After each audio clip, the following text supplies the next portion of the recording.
Assalamualaikum warahmatullahi wabarakatuh. Perkenalkan, kami dari kelompok 6 akan mempresentasikan hasil diskusi kami mengenai penelitian eksperimen kuantitatif dengan anggota yang pertama ada Rahmadianti dengan NIM 23022029 yang akan menjelaskan materi yang keempat. Ada Welia Jane Henriska Rahayu dengan NIM 23022036 yang akan menjelaskan materi yang ketiga. Ada saya sendiri, Tisa Putri Maharani dengan NIM 23022103 sebagai moderator dan akan menjelaskan materi yang kedua. Ada Yusela Yusaliana dengan NIM 23022114 yang akan menjelaskan materi yang pertama, dan yang terakhir ada Zakia Syifa dengan NIM 23022116 yang akan menjelaskan materi yang kelima. Baiklah, tanpa memperpanjang waktu, langsung saja kita kepada pembahasan materi. Saya Yusela Yusaliana dengan NIM 23022114 akan menjelaskan materi pertama. Materi pertama adalah penelitian eksperimen. Penelitian eksperimen merupakan salah satu metode penelitian kuantitatif yang digunakan untuk mengetahui pengaruh variabel independen terhadap variabel dependen dalam kondisi yang terkendali. Menurut Frankel dan Wallen tahun 2009, eksperimen ini berarti mencoba, mencari, serta membuktikan suatu kebenaran.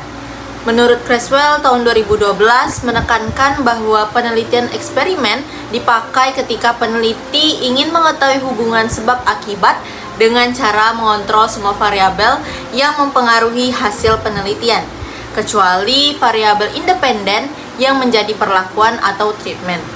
Sukardi tahun 2011 mendefinisikan penelitian eksperimen ini sebagai metode yang sistematis untuk membangun hubungan sebab akibat, yang dimana senada juga dengan itu Sugiono tahun 2011 menjelaskan bahwa penelitian eksperimen selalu melibatkan perlakuan tertentu untuk melihat pengaruhnya terhadap variabel lain dalam kondisi terkontrol.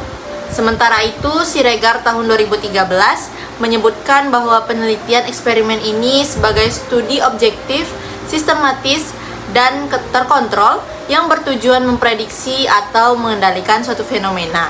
Nah, berdasarkan pandangan para ahli tersebut, dapat dipahami bahwa penelitian eksperimen itu sebenarnya dilakukan untuk menyelidiki hubungan sebab akibat melalui pemberian perlakuan tertentu pada subjek penelitian, yang dimana dapat hasilnya dapat digunakan untuk membuktikan, memprediksi, maupun mengontrol fenomena yang diteliti.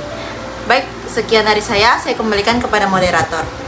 Saya Tisa Putri Maharani dengan NIM 23022103 akan menjelaskan materi mengenai karakteristik penelitian eksperimen kuantitatif. Baiklah, yang pertama itu ada manipulasi variabel bebas. Maksudnya, peneliti sengaja memberikan perlakuan pada variabel bebas, misalnya metode pembelajaran baru, penggunaan media tertentu, dan juga model pengajaran untuk melihat efeknya terhadap variabel terikat seperti prestasi belajar, perilaku siswa, dan juga motivasi. Yang kedua, kontrol terhadap variabel luar. Maksudnya itu peneliti berusaha mengendalikan variabel yang bisa mempengaruhi hasil selain variabel bebas seperti kemampuan awal siswa, latar belakang, dan juga kondisi kelas. Yang ketiga itu ada kelompok pembanding atau kontrol. Ada kelompok yang diberi perlakuan atau eksperimen, dan juga ada yang tidak, itu kontrol untuk membandingkan efek perlakuan. Di true eksperimen, kelompok kontrol dan juga eksperimen dipilih atau dibagi secara acak. Dan yang keempat itu ada pengacakan. Maksudnya adalah dalam desain eksperimen yang sesuai atau true eksperimen, subjek dibagi secara acak ke dalam kelompok eksperimen dan juga kontrol agar kelompok menjadi lebih seragam dan juga mengurangi bias.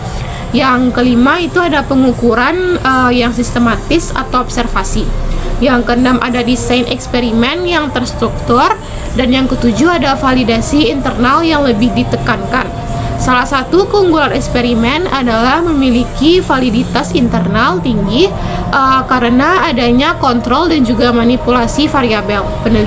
Peneliti di bidang pendidikan sering menekankan bahwa hasil perubahan pada variabel terikat dapat diatribusikan pada perlakuan. Yang ke-8 itu ada keterbatasan validitas eksternal. Yang ke-9 ada etika dan juga praktik lapangan. Dan yang ke-10 analisis statistik. Data hasil eksperimen biasanya dianalisis dengan uji statistik. Baiklah, sekian dari saya. Saya ucapkan terima kasih. Perkenalkan, nama saya Welia Jana Henriska Rayu dengan NIM 23022036. Di sini saya akan menjelaskan materi ketiga terkait langkah-langkah penelitian eksperimen kuantitatif. Penelitian eksperimen merupakan salah satu metode penelitian kuantitatif yang digunakan untuk mengetahui pengaruh variabel independen terhadap variabel dependen di dalam kondisi yang terkendali. Nah, menurut Sukardi pada tahun 2013, terdapat beberapa langkah-langkah dari penelitian eksperimen ini. Di antaranya, yang pertama, melakukan kajian secara induktif berkaitan erat dengan permasalahan yang hendak dipecahkan. Kedua, mengidentifikasi dan mendefinisikan masalah. Ketiga, melakukan studi literatur dan beberapa sumber yang relevan, memformulasikan hipotesis-hipotesis penelitian, menentukan variabel, dan merumuskan definisi operasional dan definisi istilah titik. Yang keempat, membuat rencana penelitian. Kelima, melaksanakan eksperimen. Keenam, mengumpulkan data kasar dan juga proses eksperimen. Ketujuh, mengorganisasi dan mendeskripsikan data sesuai dengan variabel yang telah ditentukan. Kedelapan, menganalisis data dan melakukan tes signifikansi dengan teknik statistika yang relevan untuk menentukan tahap signifikansi hasilnya. Yang terakhir, menginterpretasikan hasil perumusan kesimpulan, pembahasan, dan juga pembuatan laporan. Nah, berdasarkan penjelasan tadi, penelitian dengan menggunakan metode eksperimen ini dalam memecahkan masalah, yaitu dengan cara menjelaskan, mengungkapkan hubungan sebab akibat dari dua variabel atau lebih melalui percobaan. Sekian materi dari saya ucapkan terima kasih. Saya Rahmadianti dengan NIM 23022029. Di sini saya akan menjelaskan materi yang keempat, yaitu terkait tujuan penelitian eksperimen kuantitatif. Menurut Isaac dan Michel mengungkapkan bahwa tujuan dari penelitian eksperimen itu untuk meneliti atau mengetahui pengaruh dari suatu perlakuan tertentu terhadap gejala suatu kelompok tertentu dikomparasikan terhadap kelompok lain yang diberi perlakuan yang berbeda. Secara garis besar, tujuan penelitian eksperimen ini terbagi menjadi tiga. Yang pertama itu menguji hipotesis yang diajukan.